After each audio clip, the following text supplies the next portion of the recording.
It's my great pleasure to introduce our next speaker, Derek Bingham. He's a speaker veteran, but it's his first time actually speaking at DDD Perth, so we're very excited to have him up on the stage today. Derek is a developer with a passion for building software of all shapes and sizes on any conceivable platform. And he's here to talk about 5 design patterns to build more resilient applications. Thank you. Hello.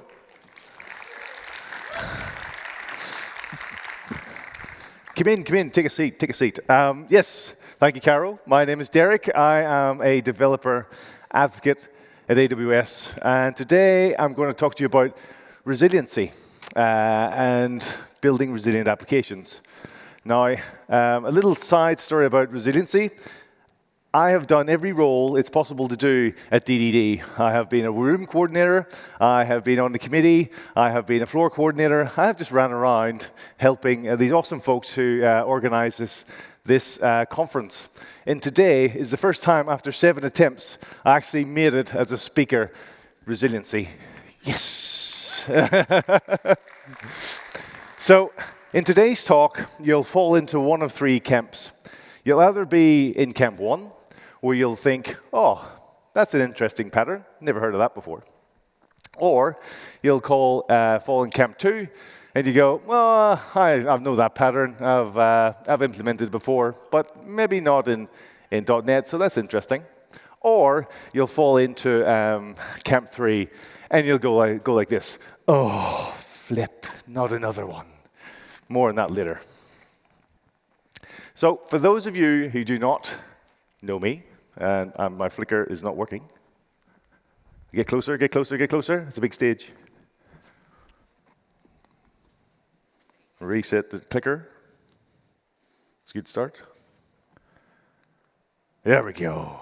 No, there we go. So the resilient clicker, this is not. So for those of you who don't know me, I have been building software for 20 years. I am that old, yes.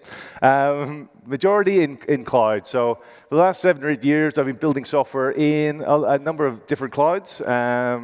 What we call cloud native. Some people call cloud native, others close. And for nearly 5 of those years, I have been working at AWS, and for the last 2 as developer advocate. You may notice a slight accent. I am originally from Ireland, hence the green shoes that I am wearing today. But I am very much a Perth native and have been living in this beautiful city for 15 years. And I've probably worked with quite a few of you in the audience, so I'm sorry. Clicker is, yes, okay. So a lot of people, I usually start talks with a quote. And it's usually a quote by somebody else. So I thought, first ever DDD talk, let's have a quote from me. So a lot of people ask me, Derek, what do you do? What is a developer advocate? And so this is what I say a developer advocate is. I show people what I used to do for a living. Think about it. So that's my quote. And so today, I'm going to show you patterns that I used to implement for a living. And I'm going to have to stay. I love walking the stage, but my clicker's not working. Oh, no, it's okay. Thanks, Sarah. So I'm going to start with another quote. This is from a person a lot more famous than I am. This is the CTO of Amazon, Dr. Werner Vogels. So failures are a given, and everything will eventually fail over time. So when people hear this, they're like, what? Everything fails. Nonsense. Everything always works in my machine. Or they say, oh, okay. And that's the acceptance that you need. Failure is a thing. When we build modern software applications that are distributed, we build them on different platforms. We go across networks that may go across boundaries of regions, countries, all sorts of latency introduced, and they may also work on different hardware. So nothing's ever going to work all the time. That's ridiculous. So what we need to do is when we're building software, we need to take this in mind. And we need to build our applications to be more resilient. It's terrible. Click. So today I'm going to say 5 patterns: timeouts, graceful degradations, retries, exponential backoffs, and circuit breakers. And you'll see it's a progression as I build these out. And then we're going to dive into one practice, the practice of chaos engineering. And that will become clear why we're diving into chaos engineering when we get to it. So the first thing to do is meet the traditional distributed application that we're going to build today. Before I get into it, anybody who doesn't like bad jokes, you may as well leave now, because there's a lot. A lot. So I'm sorry, I apologize, but not really.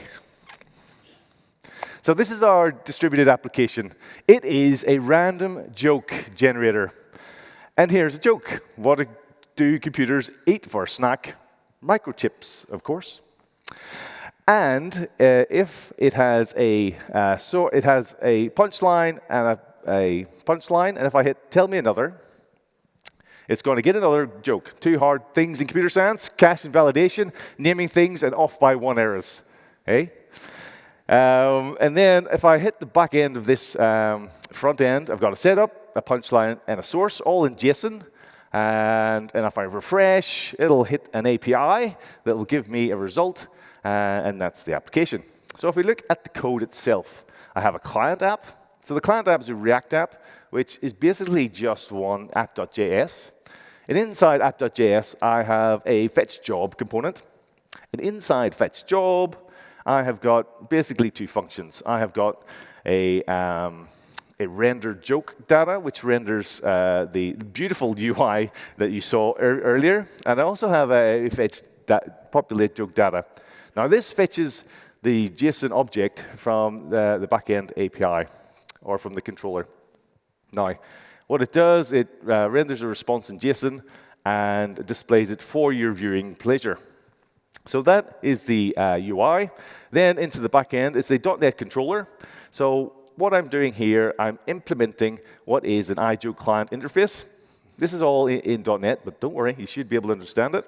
And what I do, I instantiate HTTP client, I grab an endpoint, and I call out to it, and I serialize, deserialize the JSON object, and return it back to the front end as a joke. So what I'm doing, I'm calling out to a third-party API from this controller. The joke object itself that I'm serializing, deserializing, is that setup, punchline, and source. And it's got accessors and mutators, as you'd expect. And then that's what you get. So you get tell me another, calls the third-party joke API. Third-party joke API returns, and why are monkeys great at sports? Because they're born champions. Got a few groans. So that's our application. Now, like any good thing, we need an architecture. So the architecture is like this. So we have a React web application. I'd love to move over the other edge of the stage, but I'm frightened that my clicker won't work. React web application calls the .NET microservice, so the controller I showed you. That then proxies into a third-party joke API, which returns a joke to the controller and then back to the React web application. But what happens if the third-party joke API that I do not control, that is a third party, has load, runs into errors, and fails? Well, what happens then is the React client doesn't know that it's failed. The .NET microservice still proxies the request to the third-party joke API, and it just waits. It'll wait for, because I'm using the .NET HTTP client, the default wait is 100 seconds. So it'll wait for 100 seconds. And that will mean the React web application will also be waiting for a result from the .NET microservice. And another client might come along and do a request for a new joke, because we all need bad jokes. And it will proxy it through the third-party joke API, which is still broken. And again, we'll get into this problem of waiting for the default timeout of the client request. And what will happen after time is the .NET microservice will be just full of these waiting requests, and it will start to fail. and it'll keep cascading the failures back to the React web application, which will just keep waiting until, nothing. So this is all very bad for our users and a very bad experience for them. So let's go about fixing that and seeing how we can apply patterns to make it more resilient. The first pattern I'm going to define is timeouts. So at the minute, we're using default timeouts for everything, which is 100 seconds. Let's go about making the timeouts more determinate. So here we are back in the code. So if we look at the HTTP client object in .NET, we can actually add a property to that directly. Now, the property is called timeout, imaginatively titled, I must say. And it is from seconds, so I'm going to give it 5. So that's going to override the default behavior of 100 seconds and at least make things more determinate. So what's going to happen if I implement that is my application is going to change its behavior somewhat. So if I refresh the client, and you get another awesome joke. If you hit tell me another, it will keep returning jokes as the third-party API is still up. And so if I hit tell me another, it'll keep returning until we get a failure in the third-party joke API, which we probably will when this is spinning for more than 5 seconds. So at the minute, it's spinning. So that means something is wrong. So if we then go to the backend controller and do the refresh, you'll see, boom, we've got an unhandled exception, which is actually, if you look down, a timeout exception. So what's happened is the 5 seconds has actually expired, and it's bubbled up a timeout exception of 5 seconds. So that is a very rudimentary use of a timeout. We're just making the request more determinate. But that's only the start. The next phase of the refactoring of this application is by using a resilience library called Poly. Has anybody used Poly in .NET?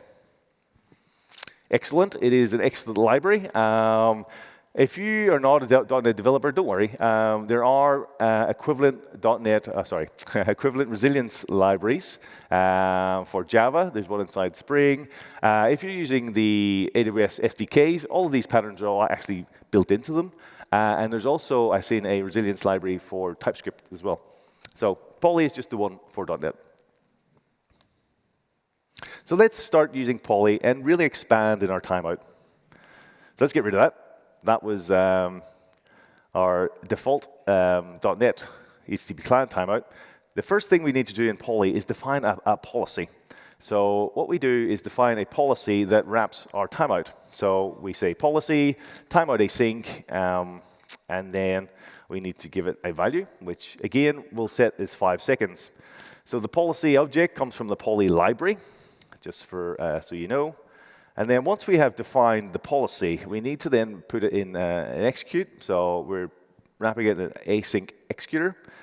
And then we'll pull, once we've defined the async method with a timeout token, we will then wrap our entire call to the HTTP client up, push it in to our execute async anonymous inner function, and define a cancellation token. Thank you. So why define the cancellation token? So the cancellation token is now giving us greater granularity into the calls. So we've got 2 async calls in here. We've got a HTTP client get async and a content.read async. So the cancellation token will actually allow us to cancel whatever task is running. So we then finish and make that a return await, and then we F5 it and see what's going to happen now to our application. Again, back in the front end, we'll have similar behavior where the UI will keep refreshing for more than 5 seconds. And then if we go into the controller and we hit refresh,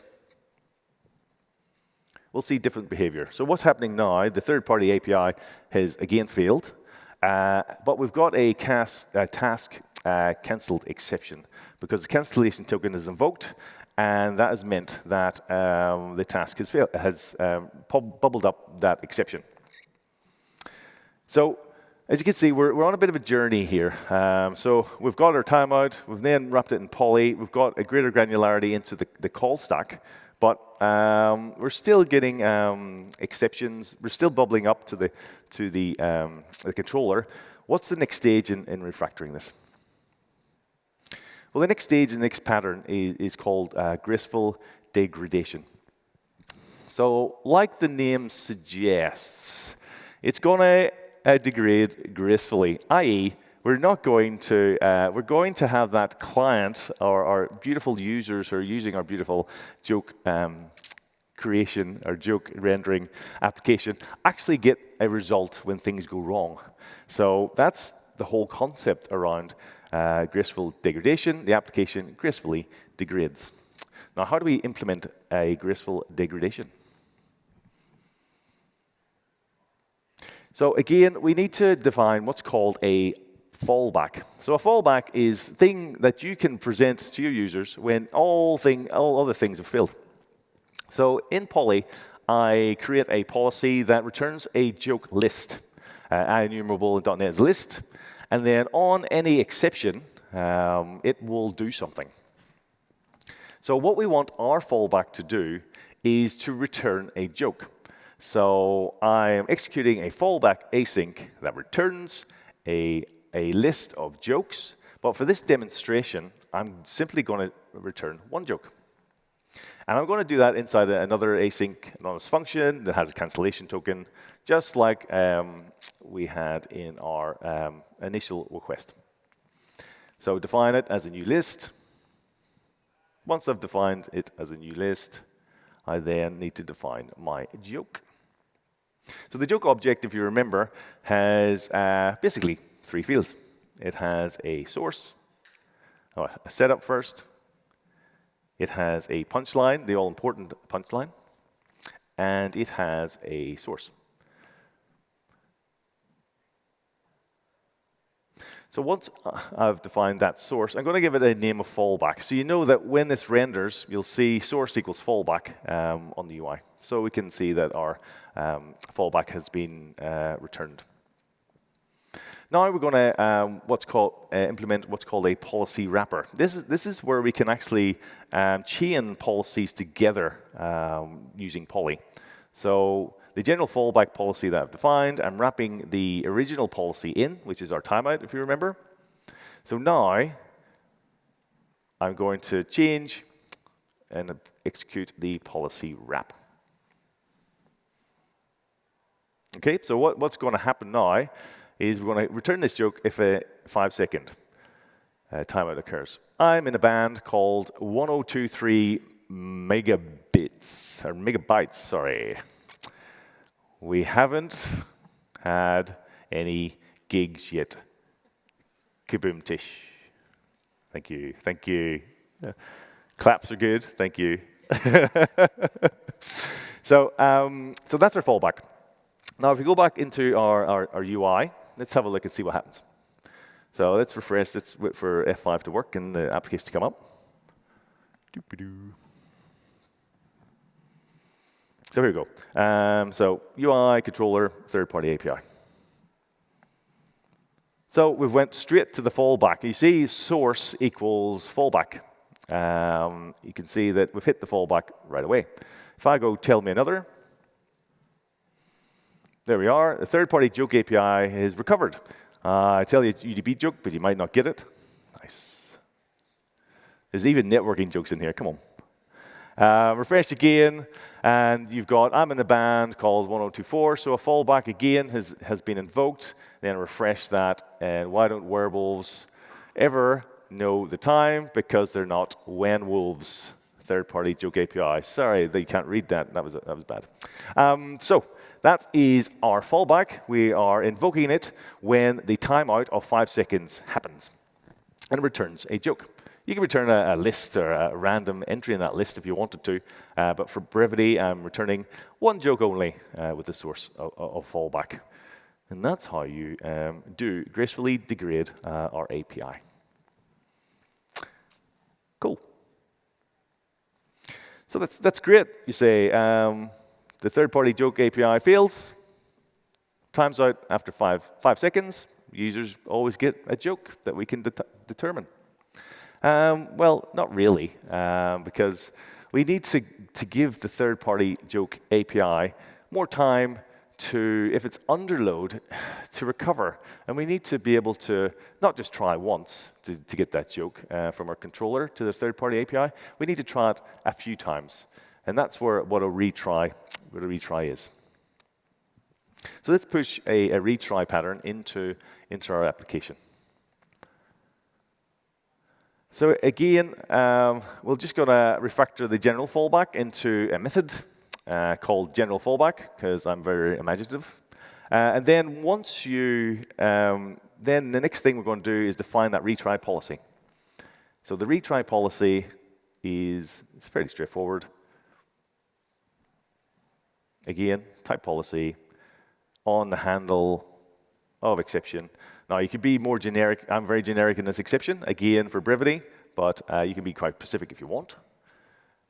And then once an exception happens, I want to retry async a number of times. So this time, I'm going to retry 5 times. I'm then going to build that retry policy into my policy wrapper. So the first policy I want to do is the retry policy. So I want to do the initial request. If that hits the exception, I'm going to retry 5 times. If that hits the exception 5 times, then I'll handle my fallback. And I'm going to change the timeout to 2 seconds because 5 times 5 is a long time. So 5 times 2 is a bit quicker. So F5 that, and let's see what happens to your application. Front end first. Loading, loading. So third-party API, there are only 2 hard things in computer science. We've had that before. Come on, joke API. Tell me another, refreshing. So we'll know that if it's go over 2 seconds, so our timeout's set to 2 seconds. So if this is loading more than 2 seconds, we know we're retrying. And now it's retried 5 times. It hasn't worked. So we're back to our fallback, because we've always got our fallback. And then tell me another 10 types of people in the world, those who understand binary and those don't. And then refresh again on our back end. Let's see what's happening there from our controller's perspective. So it's taking more than 2 seconds, so we're retrying. And then, well actually, our third-party APIs come back again inside the 5 retry window. So we're getting a real joke. If I retry that again, it's pretty happy at the minute. Why did Bilbo Baggins all his idiots lunch at noon? He was a creature of Hobbit. No? Come on, very topical. And this third-party joke API, as always, is very happy. Refresh again. Here we go. So we're retrying. Can we hit 5? Yes, there we go. So we're back to our fallback because we've retried 5 times, 2-second increments, and it's fell back to our fallback. And we'll just go over the code. So 2-second timeout. If the exception occurs over our retry count of 5, then we will hit our fallback exception. It's retries. So that's retries, and retries are really, really, really nice. But what happens when you just implement retries? So just say I had this controller just implementing the retry pattern, and I had many of these controllers all hitting my third-party API at 2-second intervals. Well, what I've just created is a distributed denial of service application that's hitting that third-party API and probably putting it under more load than it can probably handle because everybody in the world wants bad jokes. So what we need to do is improve that retry pattern and implement an exponential backoff. And I think I got a slide about this as well. So what's an exponential backoff? It's simply backing off between retries. So as always, our React web application goes through and proxies through our .NET microservice, and then will time out after 2 seconds. After that 2 seconds, it will then retry. But with an exponential backoff, instead of retrying after 2 seconds again, you actually wait for 4 seconds for the next retry, and then 8 seconds, because the time between retries is increasing exponentially, hence the name. And then finally, we'll have wait for 16 seconds, and hopefully after 16 seconds, our third-party joke API will recover and return a result to our React web application. So let's implement a exponential backoff in our code. So it's a pretty simple thing to do. So what we need to do is add a little bit of maths to our retry logic. So luckily in Poly, there's a wait and retry async method that I'm going to use. And I'm going to give it a duration of 3 and a retry attempt number. And I'm going to time span between retry attempts this is where we want to exponentially increase. So I used math.pow. I put in 2 because we want to do the power of 2 by the number of retry attempts that we have. So it's 2, 4, 8, 16. Well, I'll render as. So that's me exponentially adding. That's me adding exponential backoff to the code. Pretty simple. So when I do F5 and run the application, we'll then have, again, different behavior. Because what we're doing now is we're giving that third-party API time to actually get working again. So here's our, what do you call developer from Finland? Nerdic. That's a new one. Tell me another. So as it's over 2 seconds, I can tell now that we're retrying. So in this case, we want it to go 2, 4, 8, 16. So if this spins for 16 seconds, which I can tell you when you're standing up here is a very long time, then we should get our fallback. And there we go. Yes, right on cue. I'm a band. Tell me another. And there we go. What's happened is our third-party API has come back, and we're now getting jokes again because we give it time. We haven't hit it every 2 seconds.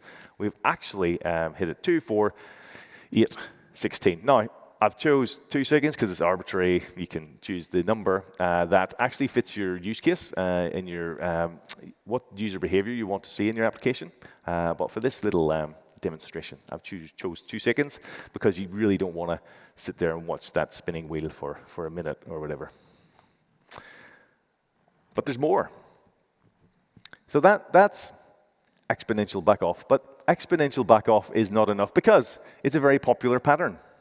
Everybody, if they're implementing retries, is also doing exponential backoff with retries. Now, what happens is, yes, we have a broader distribution of retries. But what happens is everybody does it exponentially, and so our retries actually end up clustering anyway. So the whole problem that we're trying to fix, i.e., hitting that, trying to give that server or API, third-party API, chance to recover, or actually, we're not doing it because we're still hitting it all at once. As you can see on the left-hand diagram, those requests are all clustering as they come in. So what we want to do is actually flatten, make those requests actually random. We don't want to get spikes of requests all coming at once to our third-party API because it's going to crash again. We need it to recover. So what we do is we add Jitter. Now, there's a link there in the slide. So we have what's called a builder's library in Amazon, AWS, Amazon.com. Gives you a list of all these patterns and how to implement them. Jitter is just one of the patterns. There's a whole lot of different patterns that you need when you're building cloud-native applications. So let's see how we'd implement exponential backoff with Jitter in our application. So what we need to do is define a bit of randomness to this retry. And so luckily in .NET, there is a math.random, which we can define inside a time span. So what I'm doing here, I define a time span of milliseconds, And inside, I'm going to define that as a new random number. So I'm adding a random amount of time between each retry. So that, in effect, flattens the retry curve. And that's it. That's all you have to do to implement jitter in a retry. So you should do it, basically. So let's exponential backoff with jitter. Now we're going to get into the fun one, circuit breaker. So what is a circuit breaker? So if we have a React web application, proxying, third-party joke API, it's breaking randomly. And we keep retrying, and we're using exponential backoff with jitter, retrying. Hopefully, it'll come back. But what if we wanted to reduce the load completely of the third-party joke API for a period of time? You know, at the minute, we're just implementing retries with jitter and exponential backoff. But ultimately, it's hitting that third-party joke API. Well, this is where a circuit breaker comes in. So a circuit breaker is something that you can implement that will actually stop requests going through to the third-party API or other service that you choose for a number of minutes. Why would you implement a circuit breaker? Because it's giving, ultimately, this third-party API no requests, so it can spin up, it can fix itself, and hopefully come back. So with a circuit breaker, the request, when it comes back from the circuit breaker itself and returns to the React web application. So now, any other subsequent request in that time span of the circuit breaker will be quick, responsive, and the users will be happy. They won't be waiting for a retry or an exponential retry or anything like that. They will get a more responsive response for their request. So let's implement a circuit breaker. With a circuit breaker, you need some state. So you have to store state inside where you're calling it or where you're implementing it. So I'm just going to refactor this a little bit and refactor what we've got into a global field. So policy wrap will become a global inside the controller. And then I'm just going to pull what I've got already and refactor that into a method, because that's not going to change. What we need to do is add to it. So extract the method and call it init policies. So there we go. So what we've basically got is the init policies called, and then we call the API with the right policies. So inside init policies itself, let's jump into it after I've tidied it up. So nothing's changed. We've got our retry, general fallback, and an initial policy. Now we need to define what is our circuit breaker. Now, a circuit breaker itself is a policy. You define it as a policy, just like the rest.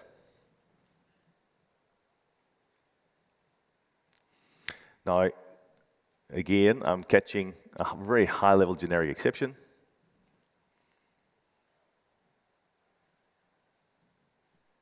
But in Poly, we have actually got a circuit breaker async method.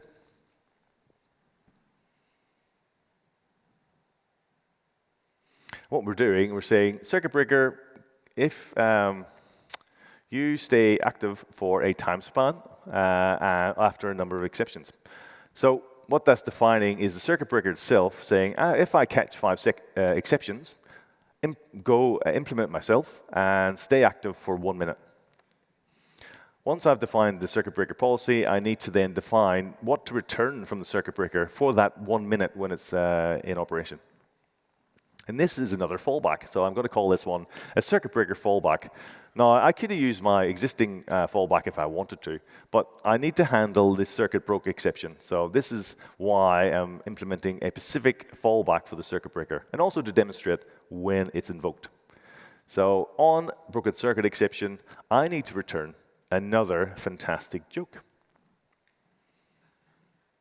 And that's what I'll do here.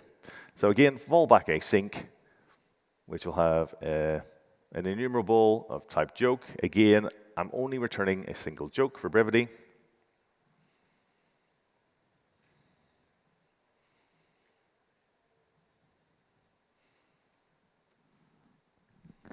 Async, defined, cancellation token, and let's define the joke.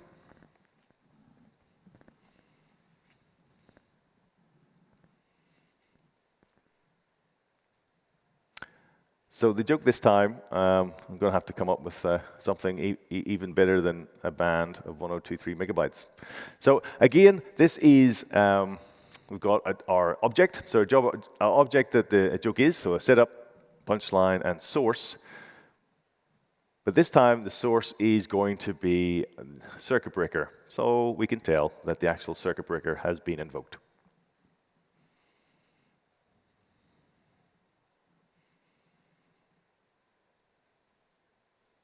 Cool. And then we add it to our policy wrapper. So we want to make sure that this is called after 5 exceptions. So we need 5 exceptions. So we put it after the retry. We say invoke circuit breaker fallback when the circuit breaker policy happens, i.e. 5 exceptions.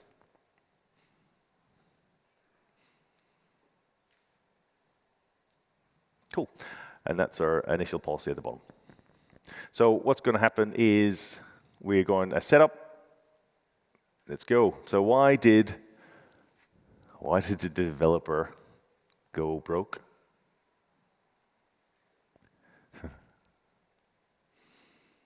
Because they used up all their cache. Thank you. Oh. So F5 that, and let's see how our application behaves. This is the application you're coming to know and love. So let's go to the UI first.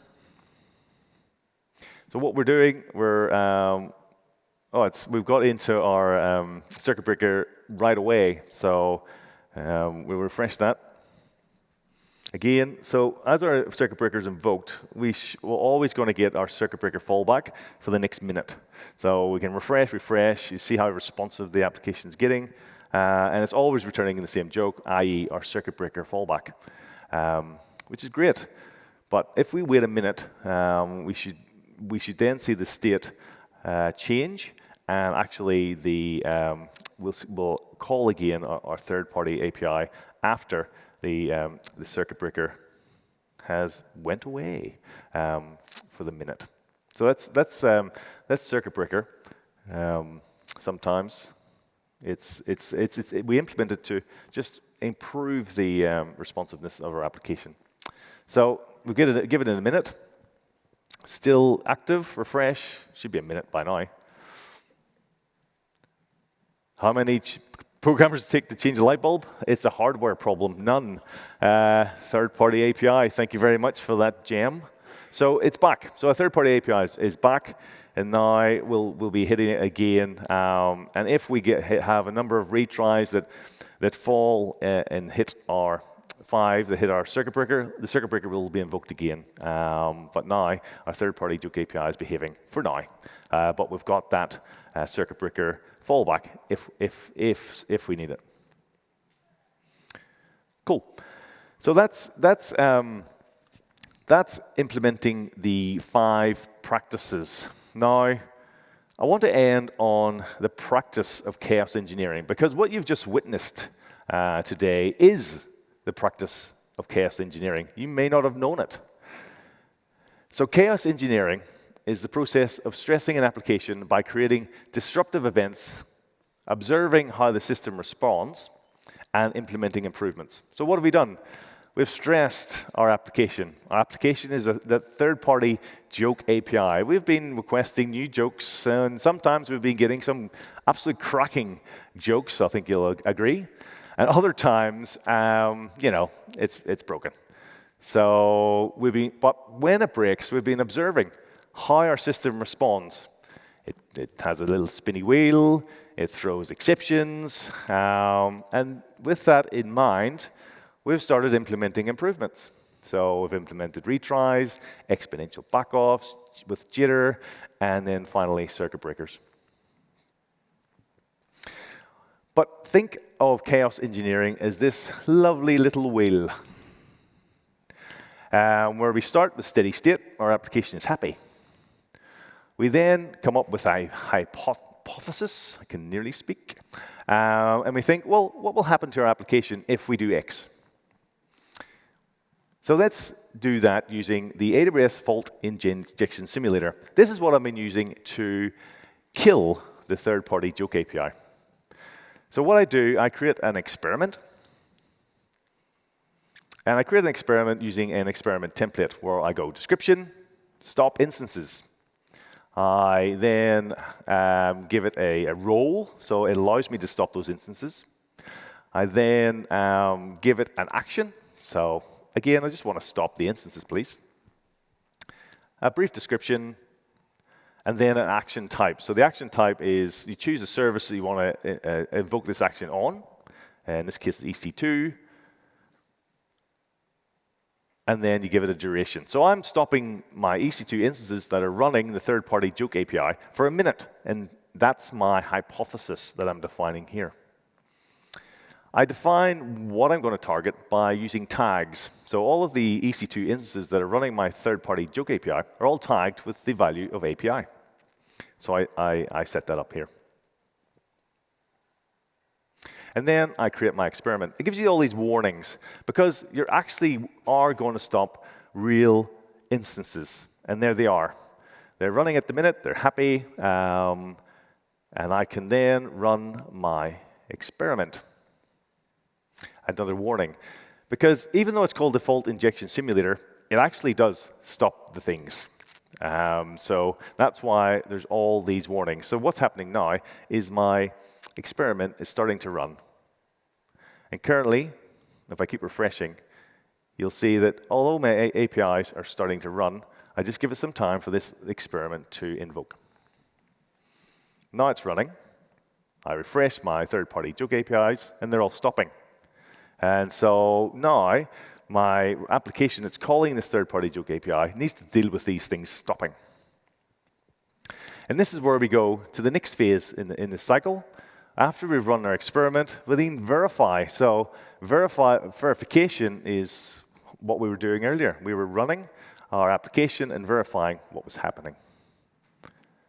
Then, after a minute, and we've ran our application, and our API is not working, we've built our resilient applications and built our patterns, the APIs actually come back because the Fault Injection Simulator experiment defined a minute. And so our APIs are now working as they should. So that is how we define chaos engineering. We have verified what happens when the third-party APIs are down for a minute, and then we start improving them, and we improve them using the patterns that I defined earlier.